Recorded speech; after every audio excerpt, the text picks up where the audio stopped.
This meeting is now being recorded.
Okay, hello everyone.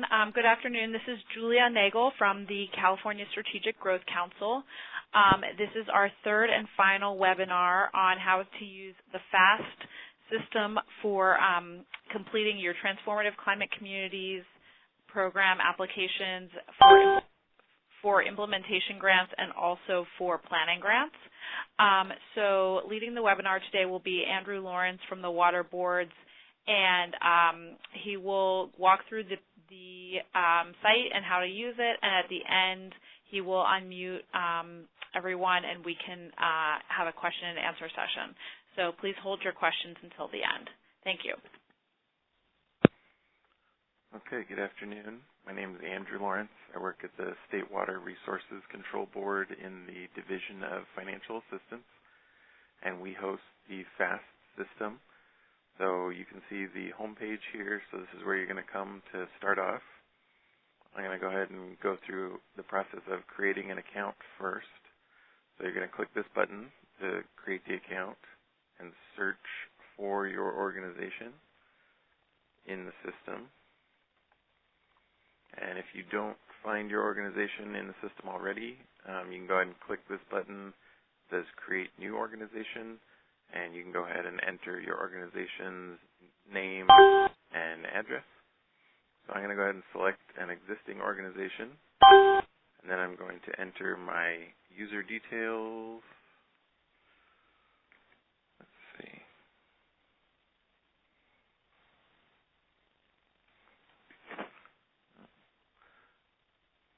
My webcasting software doesn't like that, so 1 second.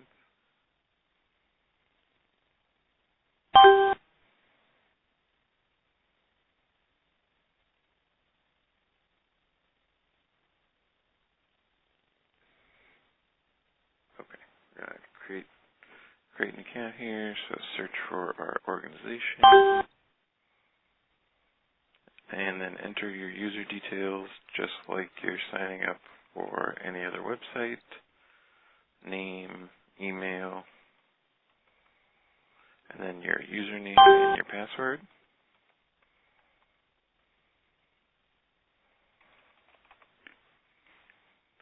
And then just a little security question in case you need to contact the help desk and retrieve that password. So the confirmation page is going to tell you the username, the password you just chose, and the security question. Then you're going to go back to the login page and log in with that username and password you just created. And that will take you to the main menu. So there's an option to start a new application, which I will do in just a second. And there's also links so you can view your active applications that you're working on. So if you save it and you log out and you come back later, everything will still be available under the active applications link. And then after you submit your application, you can still see everything you worked on under that submitted applications link. A little farther down are some housekeeping items, so updating your user profile, changing your password if you need to do that. And then at the very bottom are some helpful resources. So we have a frequently asked questions page and a user manual, and then a link to contact us here at the Water Boards at the FAAST Help Desk if you need help with the FAAST system. So somebody will be available Monday through Friday, 8 to 5, to answer any questions you may have about the system. So we're going to go ahead and get started with a new application here. And these are just some disclosures that we like you to read. And then the first thing you have to do is apply on behalf of your own organization with option 1, or on behalf of another organization if you're working with somebody else. You can apply on behalf of them by clicking option 2. I'm going to go ahead and choose option 1. And I'm going to go ahead and choose the 2017 TCC program from the list of all the active RFPs we have right now in FAAST. And then that's just going to show me a confirmation page, making sure I picked the right RFP. I'm going to continue to the application. And I'm going to go ahead and enter a title and a description on this general information tab.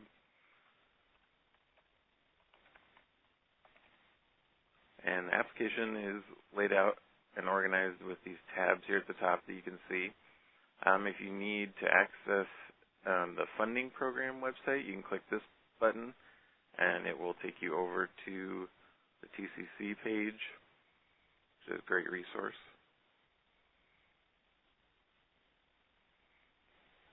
And then at the bottom of each tab, there's a Save as Work in Progress button. So I would suggest you save your work often.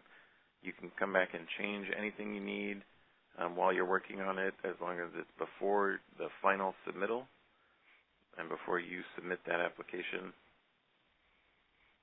And at the top here, you're going to be automatically assigned a PIN number. It's a 5-digit number. And if you do need to call or email the help desk, please reference that in your email or voicemail so that we know what application to look up to help you with. So on to the next tab is the funding tab. So on this tab, all you have to do is check this box over here on the right and hit Save as Work in Progress. The next tab is the Legislative Information tab. So you're going to select a district here in these drop-downs for each of these 3 categories. If the project spans multiple districts, you can select multiple districts in these boxes in the middle here. And if you don't know, there's links over here on the right, and you can look it up by address or zip code. So the next tab is the Contacts tab. So you're going to want to enter your main project contact here, who's working on the project, and that's just so DOC and SGC can get a hold of that person. So the next tab is the Questionnaire tab. So this is the bulk of the application, probably where you're going to spend the majority of your time. So we did put a little 90-minute clock up here. So if that does get to 0, the system will log you out, and anything you've done since the last time you hit the Save as Work in Progress button will be lost. So that's why I suggest saving often. So each time you save, it'll reset that clock back up to the full 90 minutes. So on this tab is where you're going to find all the questions you need to answer. There's text box type answers. They count down the number of characters here as you're typing. So it'll tell you how many characters are remaining in that box for you to answer that question. And then there's also some drop-down type answers here. So you choose an answer like that, yes, no. And again, I would suggest saving often. So the next tab is the Attachments tab. So you're going to select the attachment category from this first drop-down, and it's going to give it a title. And then you're going to browse your computer and upload and attach the selected file, just like attaching a file to an email. And everything you upload will show up down here in a list. And then the next tab is just a status tab. So it's just going to update as the application progresses. So it'll change to submitted after you submit it, and then it'll change again once it's under review. And then this last tab is just a way that you can add another user to this PIN number if you're working with another person. Just be careful you guys don't work at the same time, because the system will only save the latest version. So we don't want anybody's work getting overwritten.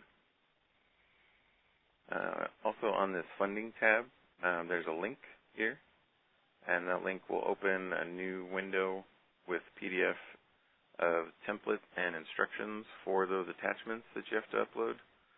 This is the workbook. In case you don't have that, that's another way to get that. Do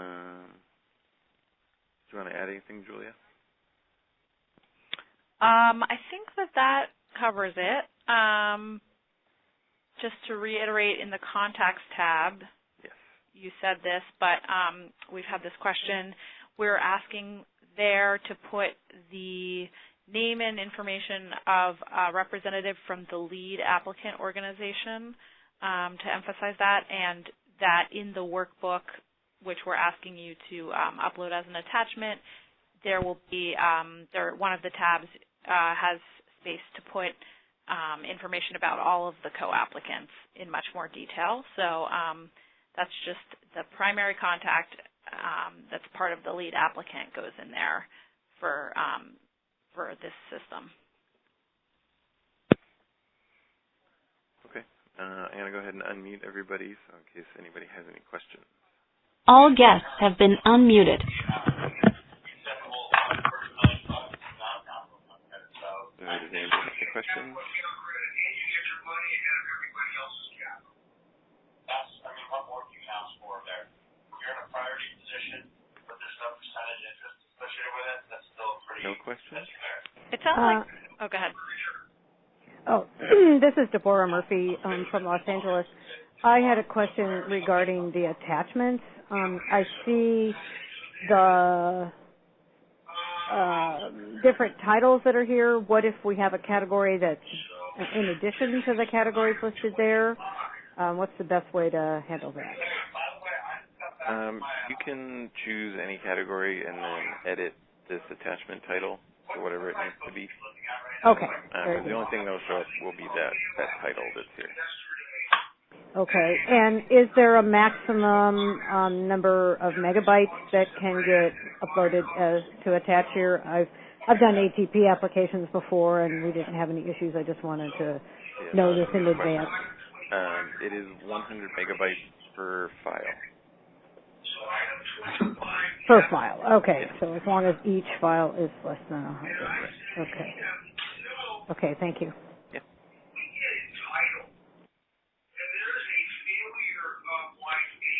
So it sounds like there's some background noise. If everybody could mute themselves until you're ready to ask a question, that would be appreciated.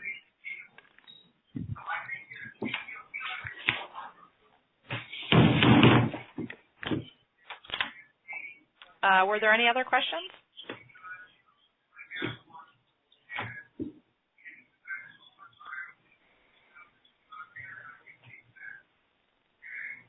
Okay, well, you're also... I will ask another question. Okay, Nobody's going to ask. Great. I'm sorry, this is Deborah again.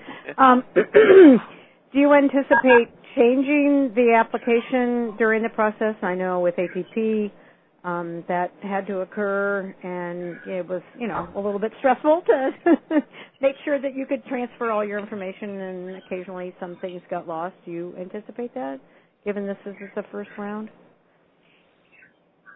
No, we anticipate using this system for the concept, and then for those applicants that are invited to the full application, we will also be using this same system, and we anticipate all of the information that's entered during concept will be carried over to the full application phase as well, and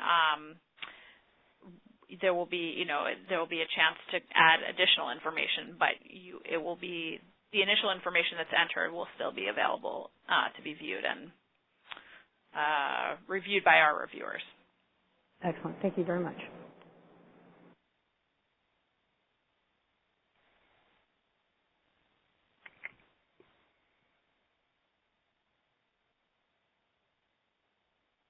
Okay. Well, if there are other questions, you can email me at julia.nagle, N-A-G-L-E, I'm there at the top of the list, at Strategic Growth Council, sgc.ca.gov. So I'll say that again, julia.nagle, N-A-G-L-E, at sgc.ca.gov.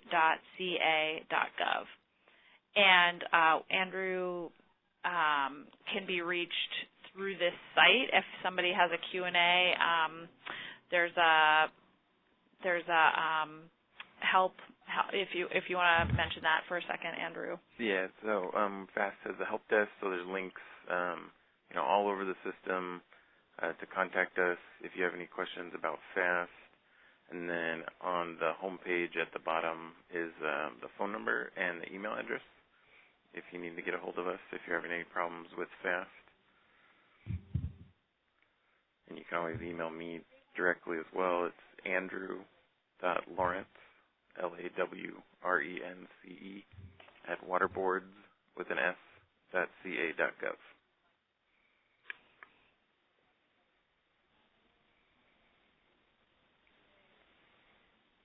Okay, thank you. Thanks, everybody. Thank you very much.